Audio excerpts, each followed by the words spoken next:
Hey guys, Papa Pete back in today. I've had a lot of people ask me, when are you going to rank the Imagic games? It's the biggest third-party library on the Intellivision and probably what many people consider it to be the best. Well, I had to put on my icetrack 2, The Adventures of Viking Stew, a Magic mock-up shirt from Slappy Marsden. Grab my Imagic games and let's do some ranking. There are 14 Imagic games for the Intellivision, and we're going to go through them alphabetically, so let's start off with one that I'm sure you all know and love, and that is Atlantis. Also available for many different systems. This one's a little bit different. Great gameplay, 3 stages. You have like the daytime, the dusk, and the nighttime for every day. You play as many days as you possibly can. You also have the saucer in the Intellivision version, which you don't always have. Beautiful shooter, and I'm going to say it here right now. Missile Command is no substitute for Atlantis. Case closed. Atlantis, it's an S. Next up, we got Beauty and the Beast, which was Imagic's answer to Donkey Kong. Donkey Kong was such a failure on the system, I'll put it bluntly, Coleco Donkey Kong on the Intellivision system, that they needed something to come out to sort of make up for it. No, it's not the same game at all, but it's a very fun game. A little bit slippery, I always say when I play it, but that same type of game where you're climbing the building trying to save the heroine from the beast, Horrible Hank in this case.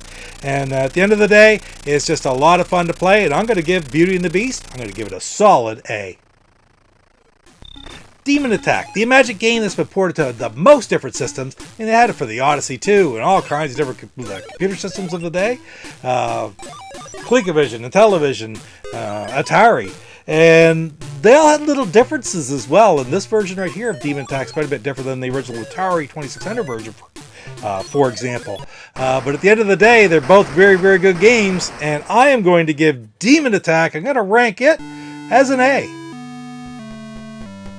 Next up, we have Dracula, which is a very unique game. Only was ever out on this system, on the Intellivision system by Imagic. There was no Atari port. There was no other system port.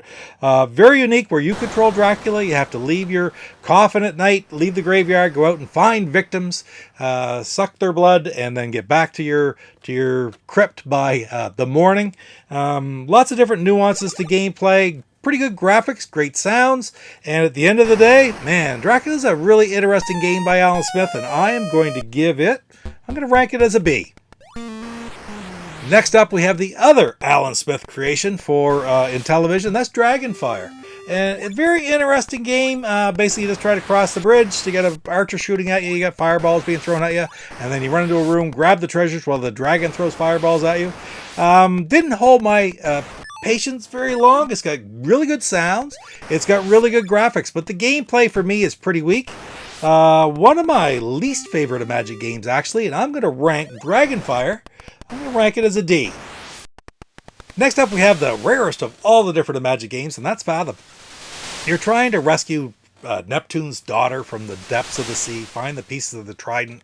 Various times, I think you're a dolphin and you're seagulls, and you're trying to fly through the air, then you're trying to dive through the sea, and it's very complicated. The graphics in it are quite good, but the gameplay is very, very different. And it's not, wasn't known to be a strong title, and I've played it enough to know that I find it kind of difficult. It didn't hold my attention all that well. So I'm going to rank Fathom, I'm going to rank it as a D as well. Next up, we have Icetrack, which is a game that's very, very interesting. 3 distinct stages, running through the Caribou, then you have crossing the ice bridge and attacking the castle.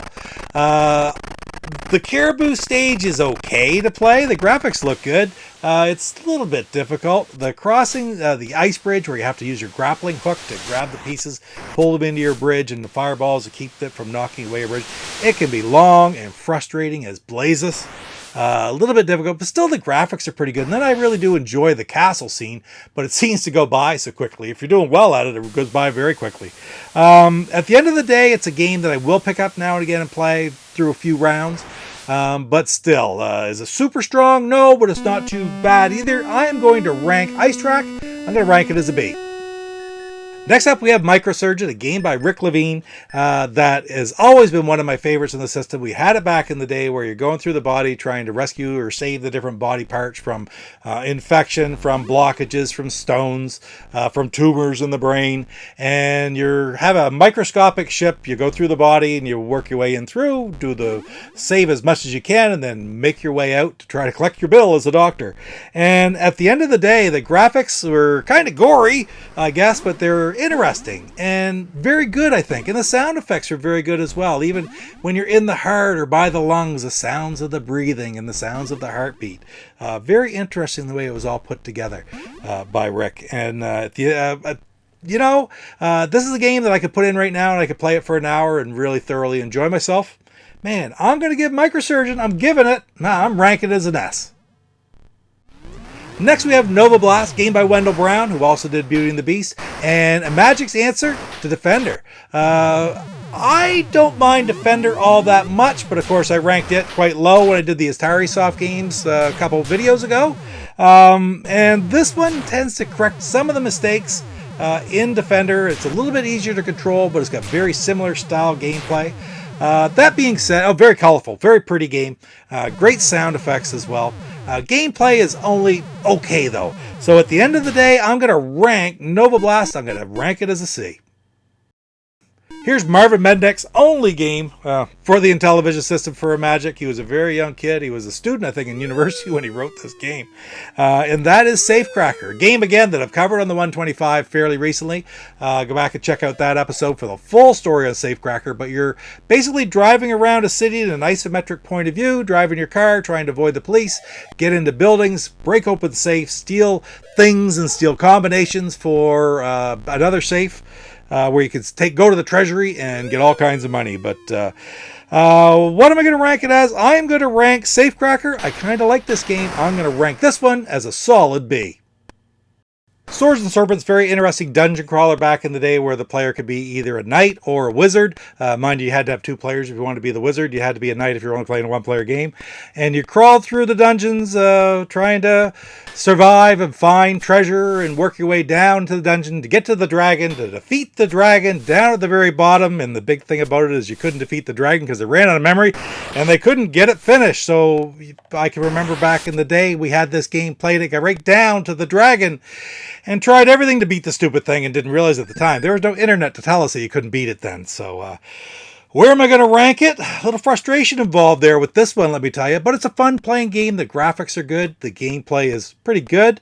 But man, that's a killer when you can't even beat the stupid thing. This really needs a super pro modification where you can actually beat this bloody dragon. But at the end of the day, I am going to rank, I say that a lot, don't I? At the end of the day. Well, it's always at the end of the day when I record these videos. I am going to rank Swords and Serpents. Because of that ending, I'm giving it a C. Tropical Trouble, the unofficial sequel to Beauty and the Beast. Not really, different names, similar type of premise, and a different, it's on a tropical island instead of up a building in the city. And, you know, the thing about it is it's not even quite as strong as that. There's different types of gameplay where you're running through the fields and get across the bridge, and I don't know. It's okay. I've played it a fair amount. But you know, graphically, good. Sounds good. Gameplay, yeah. I'm going to rank Tropical Trouble. I'm going to rank it as a D. Truckin' is a game that's just so deep. So deep. Rick Levine's other game, right? Gotta love. Rick Levine did some amazing games between Microsurgeon and this one here. And unfortunately, I don't have a credible amount of experience with this game. I don't believe that I've played this game enough to really get deep into the features it has, to really understand it and play it well. But I've played it enough to tell you this right now is I want to play it some more. Graphics are okay. Sound is pretty good. Cutscenes are good. The way he's worked those into it. I mean, the graphics, what do you do, right? With the trucks coming at it and the different sides, and it's just, you know, the scales and stuff like that of what you're carrying for cargo. So what is lacking, like maybe in graphics, necessarily so, it makes up for in cutscenes. The gameplay has so much promise. I'm going to give Truckin', I'm going to rank it as a B. Last but not least, we have Whitewater. Very interesting game, very frustrating game in a way, trying to control that raft as it goes down the river. But it's something that just draws you back into it. And then the gameplay where you get to go in and try to play the game of grabbing the urns or whatever it is against the tribesmen. It's fun and it's a little bit different as well. So it's got two different aspects of gameplay within this one game, and they both meld together quite well. Graphics are pretty good. Sounds are good. Gameplay is frustrating, but fair. I'm going to rank Whitewater. I'm ranking it as a C. Well, guys, that's it for today's ranking video on Imagic. I'm happy to look at all 14 of these games. Man, probably the best third-party developer, like I said, for the Intellivision, followed closely by Activision. Exact opposite as it is on the Atari 2600, where Activision's right here and Imagic's right here. But just love them. Back in the day, I loved them, and the new ones have picked up in years gone by. I've really enjoyed experiencing them as well. But thank you so much for spending a little bit of time with Treacle in the Basket. Treacle and I here today. Don't forget to hit like, comment, and subscribe, because it really is very helpful to my channel. And we will see you right here in the next rankings video. Take care. Papa Pete, the old ass gamer.